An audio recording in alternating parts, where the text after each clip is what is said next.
Inay, nakapag-desisyon na po ako. Kung ano man yan, basta ang importante, masaya ka. Salamat po. Lara, good luck. Henry, halika na. Yes, ma'am. Inay, alis na ho kami. Sige. Hinihintay na po ni Nicola yung desisyon ko. Wow. Ingat ka. Ingat. Sige po.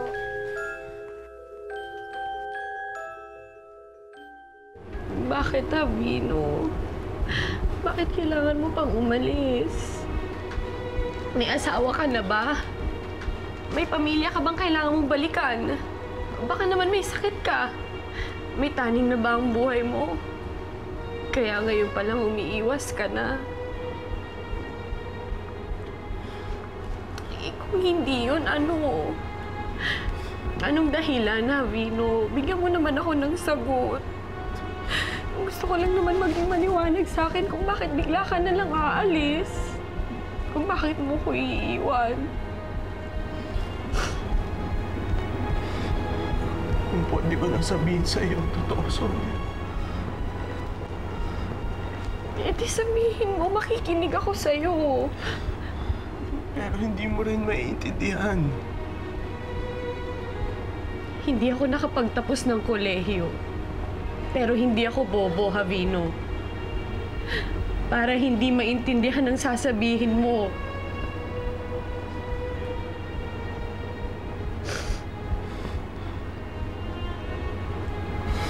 Sonia, I'm sorry. Sorry? So, gano'n na lang. Sorry? Sorry na nga talaga sa akin. Sorry dahil masasayang lang ang pagkakaibigan na to. Sorry dahil nag-uumpisa pa lang tayo pero kailangan nang tapusin. Kaya sorry. Isang malaking sorry sa akin.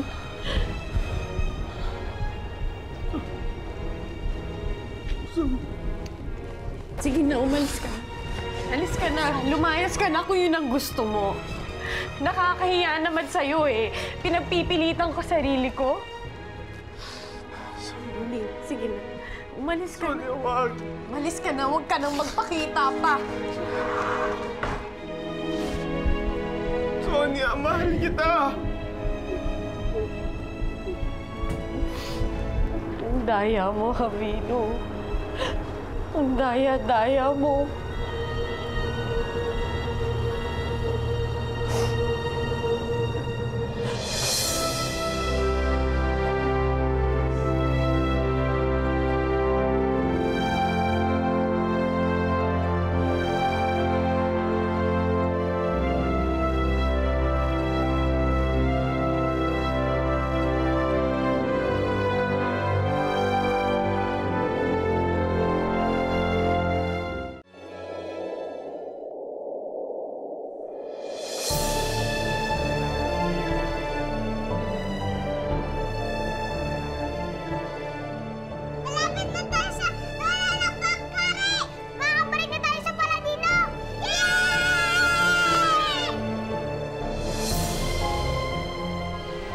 Paalam, Sonia.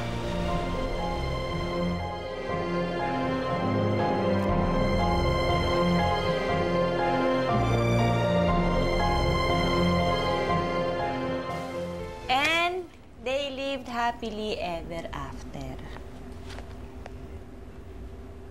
Oh. Naku, bakit parang ang lalim naman na iniisip mo? Naalala ko lang po si Ate Lara, Nay. Bakit po kaya hindi pa niya sinasabi sa atin ang desisyon niya? Kung tatanggapin niya ang alok na kasal ni Kuya Nicolay o hindi. Baka kasi hanggang ngayon, nag-iisip pa rin ang Ate Lara mo. Tinitimbang kung anong nararapat gawin.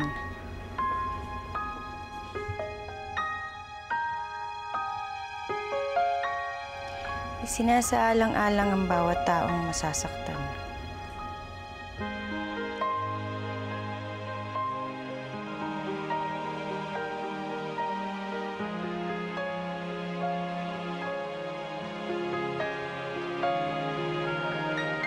Tinatanong ang sarili kung dapat bang ipagpalit ang kahapon sa bukas na naghihintay.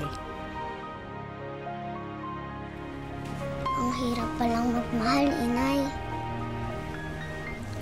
Lalo na kung wagas sa totoo katulad ng sa Ate Lara mo. Buti pa sa mga fairy tales, madali lang ang happy ending. Sa totoong buhay, hindi. Pero umaasa pa rin ako na magiging maganda ang magiging happy ending ang love story ng Ate Lara mo. Ako rin, Nay. Ako rin.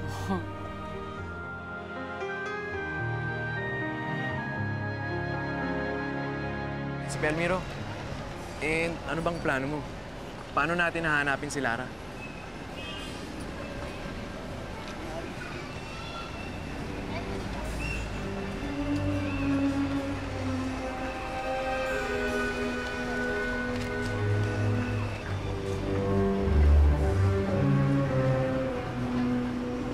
Si Lara? Parang lang siya. Magkasama nga sila ni Nicolay. Naku, paano na yan? Anexi, kailangan nating hanapin si Nicolay. Siya ang susi para mahanap natin si Lara.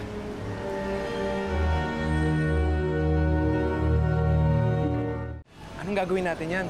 Saan naman natin hahagilapin yan si Nicolay? Anexi, gamitin mo ang kapangyarihan mo. Gaya ng ginamit mo doon sa Bulaklak.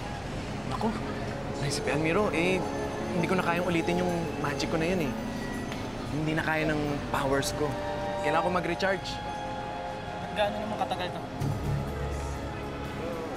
Mga 1 week. 1 linggo? Anexi, hindi na ako makakapaghintay pa ng ganong katagal. Baka hindi ko na mabawi si Lara pa nagkaganon.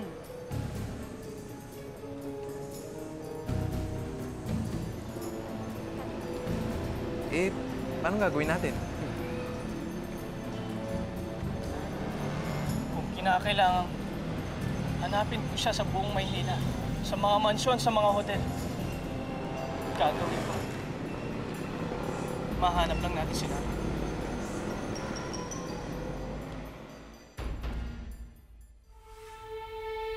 Mahal na mahal ko siya.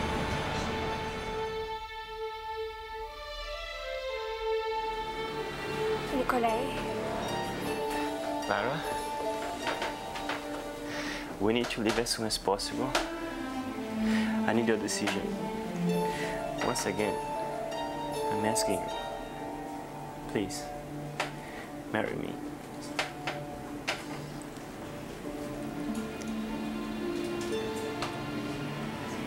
yes, Nicolay. I will marry you. Thanks for choosing me.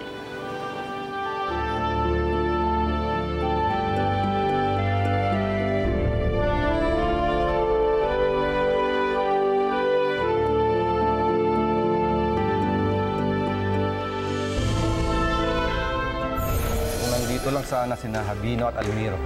Sila ang nag-iinsayo ngayon. Magaling ang mandirigmang yan. Sino siya? Pakilala mo ang iyong sarili. Saraya? Mahal na hari, nagbalik na po ang inyong anak, si Avino. Habino? Nakahanda tayo para sa kasal ko. Hindi ko alam bakit ganito ang nararamdaman ko. Si Almira pa rin ang iniisip ko. Scotty? Scotty! Salamat. Wala nga naman. Kaya parang pamilyar sa akin yung lalaki. Dali lang! Tapos na pakipagdigmaan natin kay Bawan.